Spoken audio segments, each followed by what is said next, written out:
Good evening, good morning, good night, wherever you may be watching this transmission. It is I, Mike Martins, broadcasting from Merritt, British Columbia, here in the interior of British Columbia, south of the Rocky Mountains. And with me on the show is Bradley Watson from Watson Estates on YouTube here. His channel is to the left of him. Brad, how's it going? Very good. How are you? Hey, man, I'm doing fantastic. You know, I've been covering this housing market for a long time, and investors I think, are in a really tight spot. I'm going to leave the floor to you. Tell us what comes to mind when anyone says, how's the housing market? What comes to mind first? Well, I wouldn't say I'm as an expert as you. I know I see stuff on Australia. I learned today they're putting the interest rates up and stuff. I don't follow those markets as closely.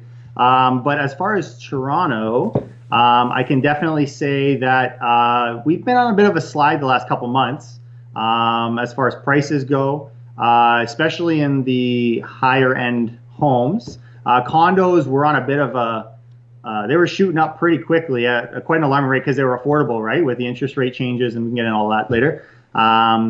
But yeah, I would say we're on a little bit of, it's quiet, right? Things are quiet, things are moving slower. I'm thinking this year is going to be very similar to last year. I don't think you have to go much further than what you saw last year to see what you're going to see this year, unless things change internationally, which is where guys like you come in, right? Seeing what's going on around the world. But from a local perspective, we've got really good, we're in a good position as far as supply. So, I mean, you can hear all the real estate jingle, right? Like we're in a generally strong market, same as Vancouver, but there's always hiccups that come along. So, okay, so I was reading a post from the Huffington Post, and they said that in Toronto, they are looking at right now a very frothy spring for sales, and usually springtime for sales is a big deal. So right now in the Southern Hemisphere, Australia and New Zealand just had their spring, and they had a very, very cold spring sales, big bargains and all this happening, and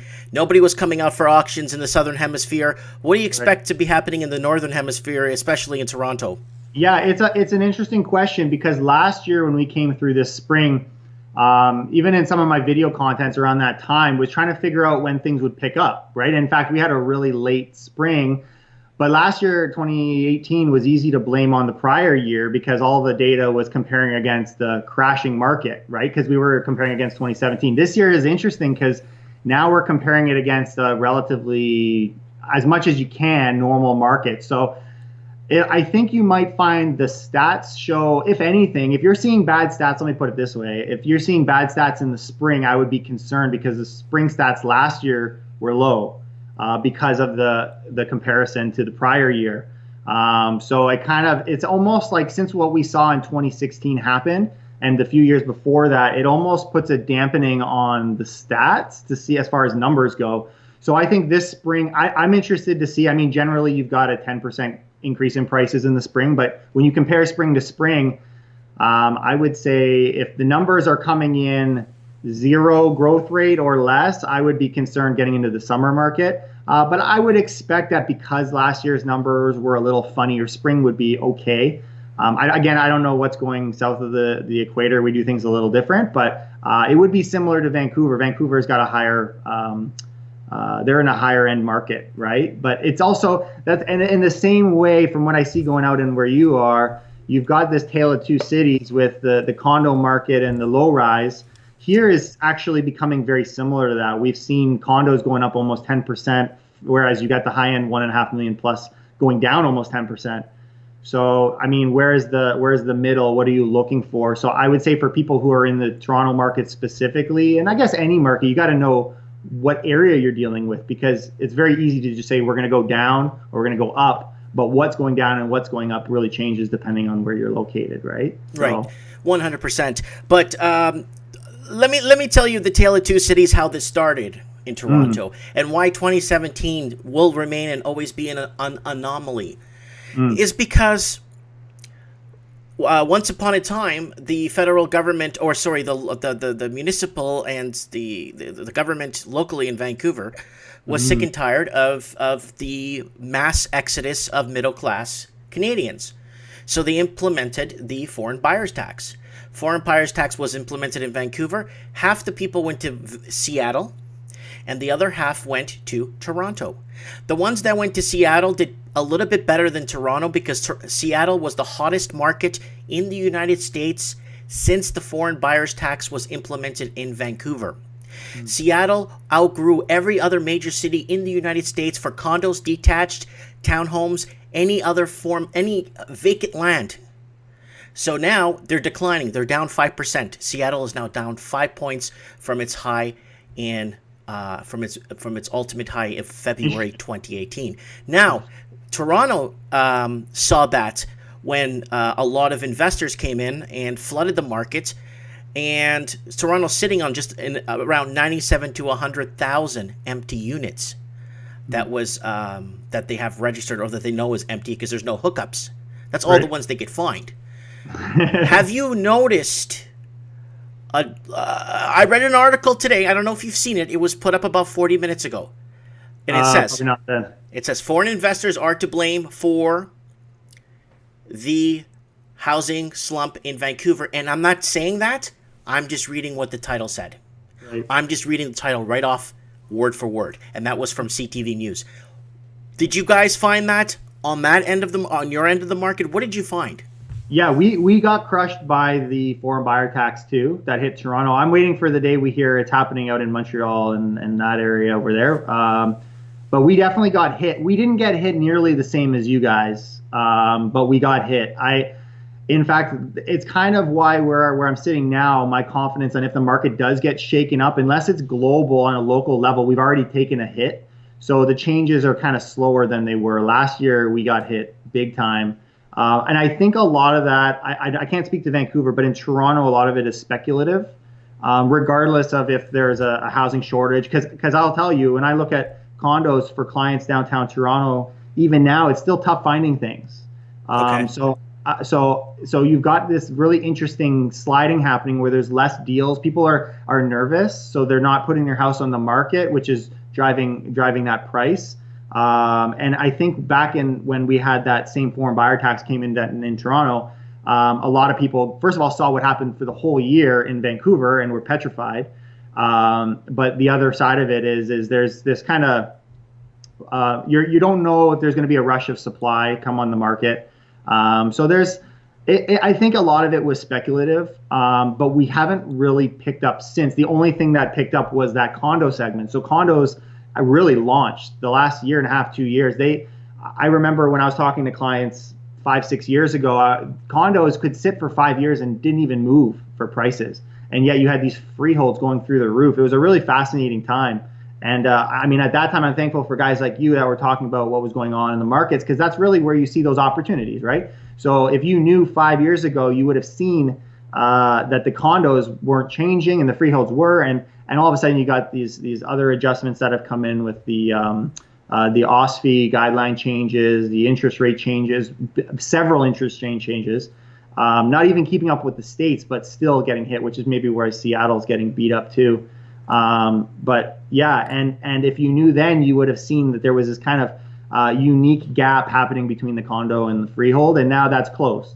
So it'll be interesting to see when this year, because it will be this year. I'm pretty confident. I think we might already be nearing that point where someone will look at a condo that's say 600,000-700,000, and they're getting 500-600 square feet, and say, why wouldn't I get a starter level townhome? Exactly. Which isn't right. So wherever that crossover happens is where you're going to see people starting to jump the other way, and so it's this really interesting kind of hybrid going on. But as far as that, like what you're talking about, the foreign buyers, we don't have. In fact, I think it came out it was less than 5% or in around 5% foreign buyers in Toronto. So it wasn't nearly the same amount, but we got hit really hard still. So the speculation. I think 5% is enough to shake up any market. Sure. Well, we saw that clearly. yeah, 100%. Yeah. Okay, so here's the thing. Condo market always do well. It did well in Vancouver once the foreign buyers tax went in, and in Toronto once the foreign buyers tax get in, because of the fear of FOMO, fear of missing out. So a lot of the Canadian proper, like 2, second, third generation Canadians, want to jump into the market for the fear of not being able to own in their own country. Right. True. And that's what drove that market up super high. Now, You know what the Washington State implemented as a law for now people for foreign investors. Oh, we're not going to put a foreign investors tax. What we're going to do is now when they arrive, they're going to have to declare where the money comes from. That's it. Sales went down. Kaboom. Because like just any spoken word of international is killing real estate markets. And the US is volatile. The US is extremely volatile right now. But the thing is now in Washington State, if you lie, you know how it is in America. If you lie, they take everything you got. Right. If you lie at the border, so now a lot of investors aren't entering Washington State as much as they used to, and now with the capital outflows from China and restricted outflows from China, there's not a lot of money leaving the country because they had a runoff on their wealth. Since the 2010 Olympics in Vancouver, there was a huge runoff on wealth from China, and people wanted out of the country. Now with the country doing this, what do you call that? That's kind of like a Facebook, but social credit score. Social credit score. Yeah, they have a social credit score. I've heard. I haven't followed China in the last few months, but I know they're trying to pull money back. So they have a social credit score. If you talk bad or you throw a cigarette butt on the floor. That's crazy. Hand to God, we've been covering it on my Mike in the Night. We've been covering this on Mike in the Night. That's crazy. And I don't blame the Chinese for liquidating their assets and leaving. No, for sure. If I was in that same predicament, I would have done the same thing. Even if you moved 5% of your assets, the cash is so high there that you don't even have to be making a decision to move all your assets. If you're moving a bit of your assets, there's so much money pouring into countries like Canada are really small compared to them. So yeah, city-wise. We feel it. Yeah, we feel it. So now, what do you see in Q2 of 2019? I'd like to know what you're forecasting for Q2, because Q2 is spring, Q2 is everything. It's Q2 is basically the make or break for the real estate market. Yeah. I think you're floating. I'm going to stick to the point. I think you're going to look very similar to 2018. Wait, where are we now? We're in 2019. Yep. You're going to look like 2018. I think if you see growth, it's going to be very modest. Your high-end segment is going to continue to slide. I would avoid the high-end market like the plague right now. But if you're looking to get in the market, maybe a condo, like you said, they in the long term tend to do okay, especially because you're in the main city. But even me, I'm also an investor. I'm not throwing any money into this market. I've in the last few years, if you follow my content, you'll see I've started liquidating a lot of my properties and really just thanking God for the last few years that we've had, because I think right now it's unless you live there or you're generating a positive cash flow, which is another issue. It's very difficult to get a positive cash flow in the city right now. And a few years ago, people didn't care because the values were escalating so quickly that the rent rate didn't matter. Now it matters because I did a quick survey in Mississauga actually. I live just kind of northwest of Toronto, but I was looking for the condo for a client, an international client looking at condos, and we found that I looked at all the condos I could possibly find, and there was out of all of them, which are hundreds, we found I think 2 that were a positive cash flow, and that was last year, a year and a half ago. So now I'm pretty confident in saying there's 0 positive cash flow properties for the condo space in the single family. So unless you're buying something that you're going to live in, I'd hold on to your money with a game plan, right? Will there be a growth? Potentially, but it'll be modest. There's no, at least from where I'm sitting there shouldn't be FOMO. If there's FOMO, then you're being played because it's not a time for FOMO. FOMO is a few years ago. Yeah. Question. That was a really good perspective you gave us on that. It's honest. It's true. What advice do you want to give to people that are right now underwater? Because there's quite a few people that have emailed me and written to me and told me that have been on the show that they're underwater. They owe more than what their proproperty's worth. Crazy. Yeah, that's crazy. This is specific Canada or international? Canada. Some Vancouver. Some people in Toronto. And Oakville. On their home or in investment properties. Just on their home. Period. That's sad. I think the best thing you can do, let's pray that they didn't take on more than they could chew. I don't think interest rates will keep going up, which is great news. In fact, I actually 6 months ago, everyone was talking about how interest rates are going to keep skyrocketing and get a fixed mortgage, which would have been actually really funny for following that. And I'm sure a lot of people followed that advice. I actually, during that time, canceled a fixed mortgage, got a variable mortgage. I think mortgages are moving slowly, and you might as well take advantage of the potentially downward moving interest rates in the next few years. That's where I see it going. That's where I see the United States already talking about it, and I can see Canada following that. And with oil taking a hit, like we're really not much better off than the United States. So for people that are in that scenario, depending on their market, because I know there's parts of Canada that have been really hurting for a long time. Toronto has done relatively good. Like we're actually very lucky.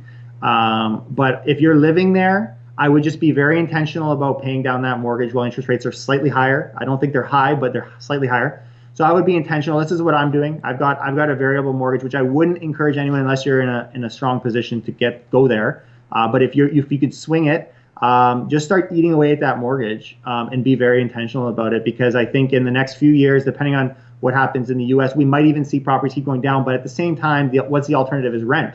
And when I look at rent rates in places like Toronto, I think the average rent in Toronto is like $2,200. Wow. Right, which is ridiculous, and it'll continue to go up. It's going to go up. I guarantee you. I think, like when we're talking, what are the price increases? Like we talk about real estate prices all the time, but rent, I think I would be shocked if rent didn't go up by double digits this year. I would be shocked. Wow.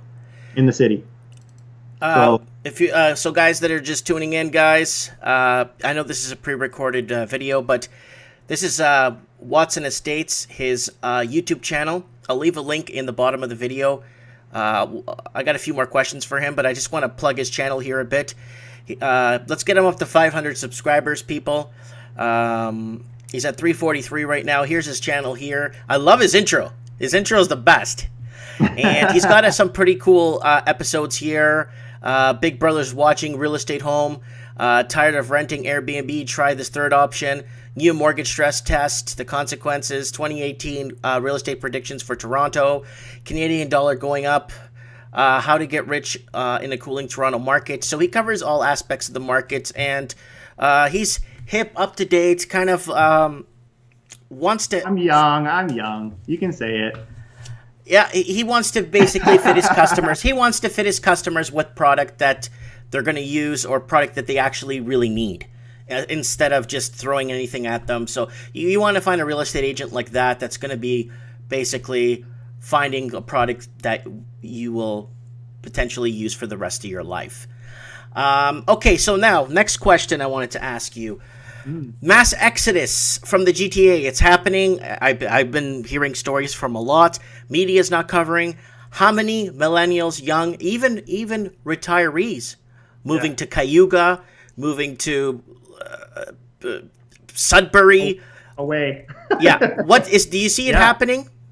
Yeah, absolutely. And I think the sad part, the first thing that comes to mind that's sad is the transit.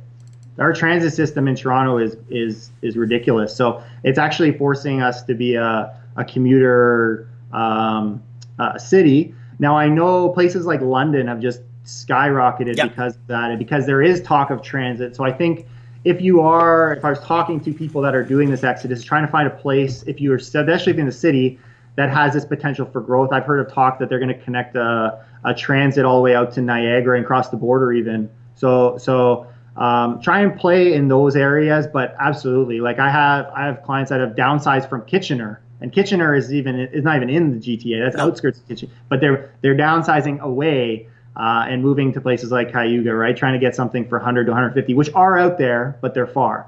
And so if you work downtown, commuting is tricky. But if you're looking to live without a mortgage, what do you got to work for when you got no mortgage? Yeah. There are options. So, but it's happening too. Yep, it's definitely happening. And the transit only goes as far on one end as barely Hamilton. It doesn't even reach Hamilton. In fact, the GO train along the Lake Shore ends in Burlington. Goes towards Oshawa on the other end, which Oshawa has probably got a lot of opportunity there in certain areas, but those homes aren't cheap either. I made $100,000. I invested out in Oshawa a few years back, thanks to guys like you and learning about alternative media and what's going on. not just what everyone's talking about. And I actually jumped out of that market within a couple months of the collapse happening in Toronto, and I made 100,000 after tax. That's In good. that city with no upgrades. I just jumped in, rented it, and left in a year. And that place. So now, if you're looking at a 2-bedroom, let's say in South Oshawa, it's still $500,000 now. So it's expensive, but it's relatively cheap. Are you noticing from clients and friends and through colleagues that a lot of people not securing the financing to buy the property nowadays with all the stress testing and everything? Yeah. I would say, I mean, right off the hop, when it first rolled out, I saw a drop of about 100 to 150 on the average home.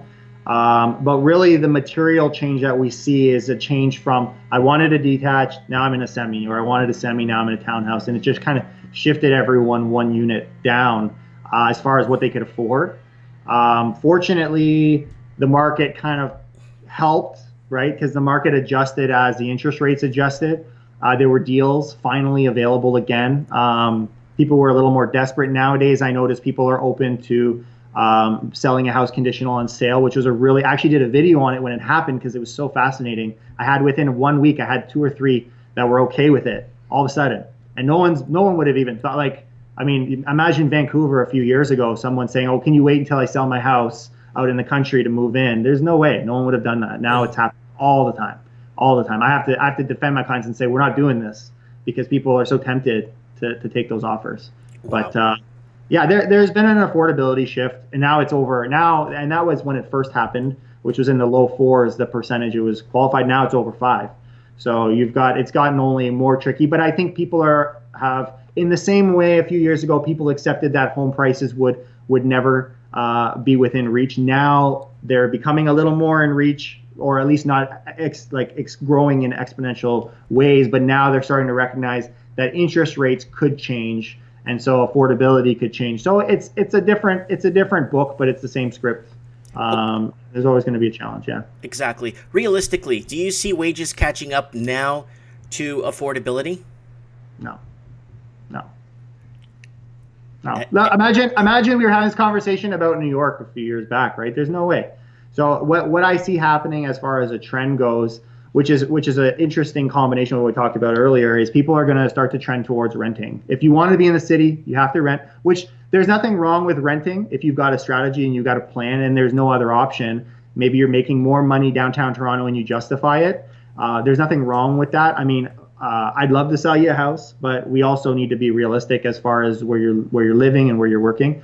But that combined with an increasing rent amount can pose a real challenge. So I think some of the moves that have happened, we had a Liberal government just come through in Ontario and just finished their term, and they had applied rent controls, which if anyone knows about rent controls, it actually has an adverse reaction. So rent skyrocketed under those rules, and now the government has stepped in and they've stopped it again. So now rent control has been removed, but damage is done, and and a lot of this is being played on that increasing on affordability. If I'm going to pay an extra $150 for my condo, I got to be able to rent it for at least another $150, $200. So what can I get? What can I squeeze? And you end up paying for that. So, have you seen any foreclosures?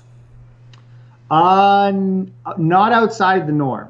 Not yet. I've seen, because the tricky thing here is a lot of the price declines have happened in the high end segment. So typically, unless if they were going to fall off, a lot of them have already, because you're not dealing with low income people qualifying for those even a few years back. So maybe they're holding on and I haven't seen them come through, but I haven't seen power of sales happening outside of estate sales and your typical estate sales or financing, like not able to, just typical. I haven't seen an explosion of it. Could it happen? Possibly. But we tend to see, from what I'm noticing, people that are tighter, that are squeezing to get in the market, that are having parents help them, are in the lower end market, and they have that money. Really, they've got generational wealth backing them. The people that are taking the biggest hit have sat on real estate for 20 years and hopefully have equity. So I'm assuming that's why, but who knows what tomorrow's going to bring, right? It's hard to say. So yeah, no, I hear you.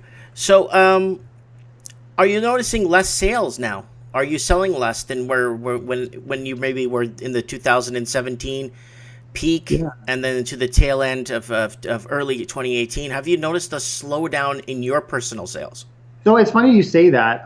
Actually, so for me, last year was my best year. For me. But having interacted with other agents, for everyone else I talked to has gotten beat up from 2018. Now this year, because of my personal circumstances this month, I was actually staying home with my daughter. So I was a little bit slower for personal activity, but I've got listings rolling and activity happening. So I personally haven't noticed it, but if you ask the industry, and every circle of conversation and every realtor I've talked to has, and if you look at the numbers, we're seeing that, because when you see 5,000 less sales in a quarter or in a year, behind that is 2 transactions. Yeah. So that's 10,000 transactions. So there's no question that when the market's feeling the pain, the real estate business is also feeling the pain. So I guess the short answer is, as an industry, yeah, absolutely. And this year will continue, in my opinion, it will continue. What else do I want to know? Well, tell us a bit about your channel. Plug yourself. Okay. Yeah, I've actually, so this would be my first collab. So I've been watching you for a while, so I'm really excited to be on your channel. I know we dialogue, but I've been doing this for a couple of years. The videos, that is. Mm-hmm. So I try and put out a few minutes. I've been targeting my videos more on social media. So on my social media platform, which is called GTA Real Estate on Facebook. Okay. I get between 2,000 to 10,000 views per video, so I do really well there. But unfortunately, my YouTube channel is getting these 2 or 3 minute clips. So I was just talking today about changing it up. I'm going to start to do longer YouTube videos, because what I'm doing is taking 20 minutes of content and slamming it down in 3 or 4 minutes. So unless you've got a pen and a notepad, you're not going to get into my videos. But if you want to get some serious info, there's a lot of content. And I'm hoping to start to bring out some longer content. But I've actually got, a few days ago, part of this whole collaborating with other great YouTubers is I'm actually in a race right now with my dad to get to 10,000 subs. Okay. Yeah, so this is step 1. Okay, you are at 343, and your angle is really good. I like the way you set up. You actually... for your vlogs, you put a lot more effort in your vlogs than I do in most of my vlogs. But Yeah. when I'm here in my makeshift studio here, I make sure I try to make it the best I can. You know what I'm saying? When it comes to interviewing guests. It's guys like you that get guys like me into this. So yeah. So you got to get to 10,000 subs. That's the goal. If I can get on 10,000 subs, then I'm bringing him on my channel. If not, I'm going to be on his channel. So that's the race. But anytime you put a competition in front of a Watson, there's bloodshed. So yeah. That's what I'm anticipating here. But yeah, it's a lot of my content is topical. So I mean, like the one I'm doing. So this was filmed a day early, but on Wednesday this week, I'm going to be talking about co-housing. So there's a little sneak peek for your viewers too. So I'm going to be uploading that at some point today when you're airing it. And we're going to be talking about how seniors are moving in with other seniors. So you've got couples with couples, and there's an article about that too, which I'm sure you've seen. So talking about how that kind of is set up, like how do you structure that? What does that look like? What does that mean? So those types of things that are a little bit deeper than just, surface. So. We want to have you as a regular on the show once in a while, even on trends in the housing market, have you come on live when you can. Beautiful. So Trends in the Housing Market kicks off Wednesday nights Western Seaboard time at 7 p.m. So they'll be a little bit later for you. So that's okay. Yeah. Baby's in bed. I'm good. Yeah. Okay. As long as I'm not, hurting you time wise when it comes to getting things done at the house. I post my videos on Wednesdays too. So Wednesdays is film day. So that's good. Good. Okay. Well, last question. Yeah. A lot of people are going to be asking this. When's a good time to buy? When do you tell the sideliners, the people that have been sidelining for the longest time, did not buy and are waiting to buy back in? Because how long are we waiting? How long have we been waiting? A lot of people have been waiting a long time, years now. Yeah. Okay. So if you're buying a primary residence, save yourself the headache of renting. That was what I would say. Mm-hmm. Because renting is going to get harder, then the market is going to change.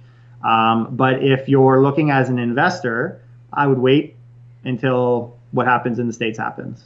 Okay. So, yeah. We'll wait. Well, we'll keep you on the pulse. You keep us on the pulse, and we'll get the green light from you when things look all free and clear, ready to go. When the market looks like it's stabilized. Beautiful. Sounds good, my friend. Thanks, Bradley. You have yourself a good night, and Thank you, we'll see each other soon. All right. Have a good night, my friend. Ciao. Adios. Okay, bye.